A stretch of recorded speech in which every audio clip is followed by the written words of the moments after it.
Previously. What? What? What? What? What? What? What? What? What? What? What? What? What? What? What? 뭐죠? What? What? What? What? What? What? What? What? So this is what it looks like underneath the little cover plate that sits over there on the compressor side. So you got the end of the bearing there and the other seal. So got the other new seals for it today, so I'll whack those on. So one in the shaft and one in here, and close her up, boil her up.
So turbo and exhaust are off again. This time the turbo went poofy again, so it actually blew out a bunch of bearings this time. Pretty much stuffed the whole core. The actual lip there that the seal goes in is pretty average now. So basically useless. Yeah, it actually scoured the compressor a bit as well, stuffed the blades a bit. So I was just cruising home and just suddenly poof, made sort of like a high squeal and then stopped altogether and then smoked like a train. So I don't know why it's done it. It's blown the rear end of the bearing, so the exhaust side. Front side was still alright. There's plenty of oil in it, so it's not like it's starved of oil. Maybe it just didn't like it when I pulled it apart and did the seals, or there's something else that's been going on. Maybe the actual centre's a bit average. Yeah, not too sure what's going on. So gonna try score another one. I've already sourced some turbos same, so I'll see if I can get that hopefully next week, and then just basically replace the current setup with a new one.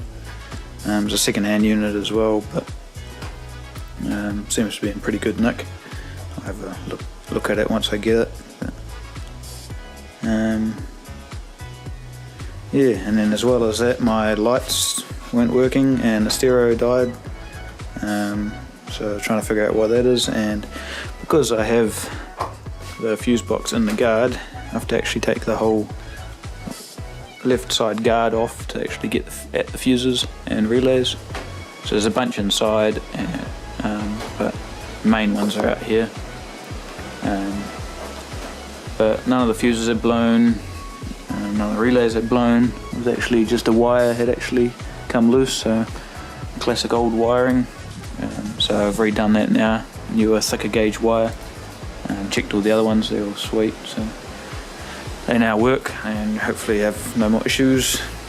And then while I was here, there was actually a bit of rust going on here, so I've taken to it with rust colour and then sealed it back up with seam sealer and just touching it up with a bit of paint.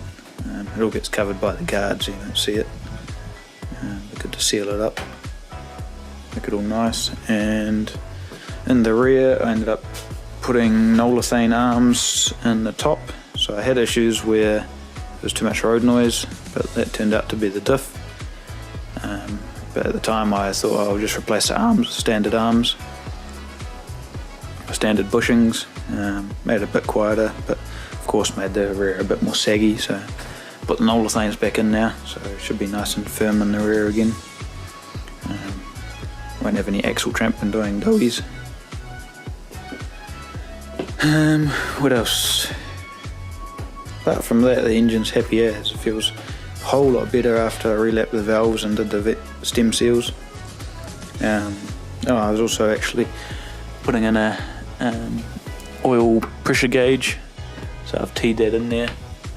Nice little T off the side of the engine that feeds the turbo and feeds the T, so I ran a wire inside because I now run